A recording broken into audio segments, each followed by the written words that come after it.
একটি বছর পূর্ণ হলো আজ একটা সম্পর্কের। সেটা হয়তো বন্ধুত্বের, হয়তো ভালোবাসার, হয়তো অন্য কিছু। কিছু সম্পর্ক পূর্ণতা পায়, কিছু সম্পর্কের অবসান হয়, অচিরেই ঝরে যায়, কিন্তু হৃদয়ে কিছুটা থেকে যায়। হয়তো স্মৃতি, হয়তো আবেগ, হয়তো ভালো মুহূর্তগুলো, হয়তো অন্য কিছু। আজ এ লগ্ন দুপুরে তোমার সাথে একটি বছরের আবেগ, অনুভূতি, কথার ঝুড়ি নিয়ে হাজির হয়েছি।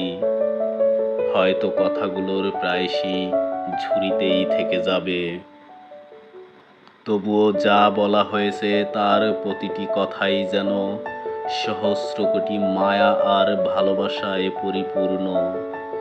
কোনো এক অস্থিরতা ভর করেছে তাই, কত কথা, কত ব্যথা, কত অনুভূতি বুকের ভেতরেই রয়ে গেছে।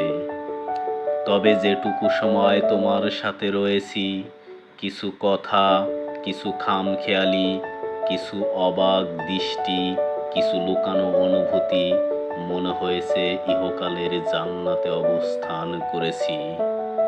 সত্যি অসাধারণ এই বর্ষপূর্তি সম্পর্কের, এই অল্প সময়ে দুজনার সামনাসামনি উপস্থিতি, অতঃপর একটা অন্যরকম অনুভূতি জেগেছে। এটা হয়তো আবেগ, হয়তো অনুভূতি, হয়তো ভালো লাগা, হয়তো বন্ধুত্ব, হয়তো ভালোবাসা, অথবা অন্য কিছু।